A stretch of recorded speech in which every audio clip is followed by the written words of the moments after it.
qu'un gars qui aime l'OM, il parle sur le PSG. Non, mais franchement, vous avez le même parcours que le Real de Madrid.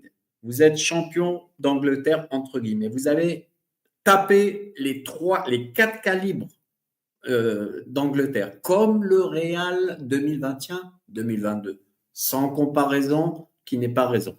Mais vous avez un parcours, vous avez un jeu alléchant, agréable à voir, et quelle intensité. Et donc, moi, je pense et j'espère pour vous que vous la gagnez le 31. Voilà, sincèrement, ce que j'avais envie de dire.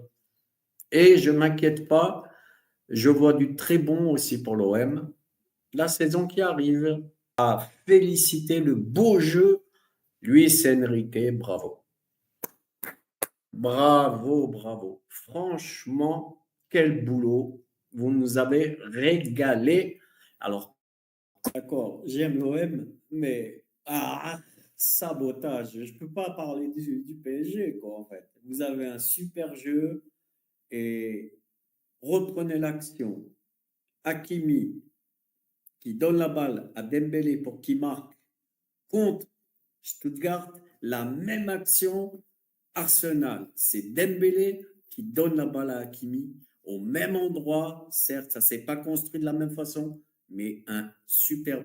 Les deux mêmes acteurs au même endroit de la surface de réparation, ils mettent chacun le but. Ben, en fait, ils se font chacun une passe D et chacun marque un but. Dembélé, Ousmane Dembélé, Dembélé, avec respect, tu mérites le ballon d'or. Et le PSG, vous avez montré un jeu alléchant, agréable à voir, plaisant, qui donnera encore plus à d'autres clubs en France à faire autant. Et bravo. Et j'espère même que vous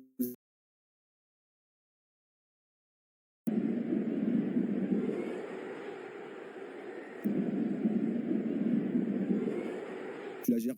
Alors j'aimerais juste apprendre. Et toi, tu nous fais chier pour la paix ou d'un attentat. On vit dans un monde où prôner la paix, c'est devenu de la haine. Mais par contre, les politiques et les journalistes qui viennent cracher leur haine H24, là, eux, ils sont dans le vrai. Ils ont tellement donné leur boule que ça a touché leur cerveau. Ils ont lu Free Palestine, ils ont compris, on va tuer tous les opposants. On dirait quand tu dis non à ta mère et qu'elle comprend que tu la détestes. La haine les rend analphabètes. Plus d'un an, minimise et dégueule sur les Palestiniens dans tous les médias et je l'ai jamais vu avoir envie de gerber. Et tu sais, ils viennent que pour ça. Hein. C'est ici qu'on peut vomir sur des Palestiniens? Non, parce que je suis chaud là, j'ai le ventre bien rempli, on est bon. Et j'ai jamais vu autant de retombées médiatiques que par rapport à ce tifo du Paris Saint-Germain. Et pourtant, il y avait des dingueries, hein. Tous les civils palestiniens sont des terroristes, qui meurent tous, et j'en passe. Si les supporters parisiens avaient tué quelqu'un, on en aurait moins parlé. Mais là, un message de paix? Pardon? Tous les pays ont le droit de recevoir un message de paix. Les Palestiniens, sinon, c'est de la provocation, bien évidemment. Il a la gère pour une banderole pour la paix dans un stade que pour des civils innocents démembrés. Alors si ton transit intestinal, il est aussi pourri que ton âme, on peut plus rien faire pour toi, mon grand. Quand tu gerberas, j'espère que tu retrouveras ton humanité juste après. On va pas parler de ça, mais messieurs, moi je suis de confession juif. Ça fait 15 ans que je supporte le PSG. Je suis assis à côté d'un arabe à ma gauche, d'un noir à ma droite. Je les adore. On parle de tout, sauf de politique quand on est au stade, parce que là je vois ça. Et soi-disant un message de paix. S'ils voulaient faire un message de paix, il fallait mettre un drapeau d'Israël, un drapeau de la Palestine à côté. Absolument. Voilà, super, magnifique. Exactement. Okay. Tu mets le drapeau israélien et palestinien côte à côte. Donc, on va mettre le drapeau d'un gouvernement qui tue des milliers de civils innocents en toute connaissance de cause, qui ne respecte. It will be going on and from people with, that aren't very impartial. Must be immense. What he does here is for all concerned that I step down from BBC presenting duties altogether and not do next season's FA Cup or World Cup. The final day of the Premier League season on Sunday will be my last show. It's been a pleasure and a huge privilege working with the BBC, especially hosting Match of the Day. Un club qui est soumis, c'est le Paris Saint-Germain du fait que l'actionnaire soit qatari. C'est pas un club qui est soumis aujourd'hui au problème du football français. C'est un ovni. Financièrement, on est d'accord, mais pour le reste, il y a un mais l'environnement, Luis Campos est français. Nasser Al-Khelaifi est français, Luis Enrique est français. Non.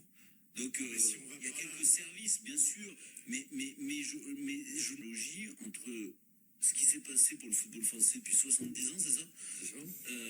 Et ce qui va potentiellement se passer cette semaine pour le Paris Saint-Germain. Voilà, c'est tout. Moi, je pense que si Paris gagne, il sera l'auteur d'une ligne de... Mais si Paris gagne, par exemple, est-ce que vous pensez vraiment que ça va changer quoi que ce soit pour le football français? Non. De club. Mais Sébastien, il a complètement raison. La théorie des remis, jamais de la vie.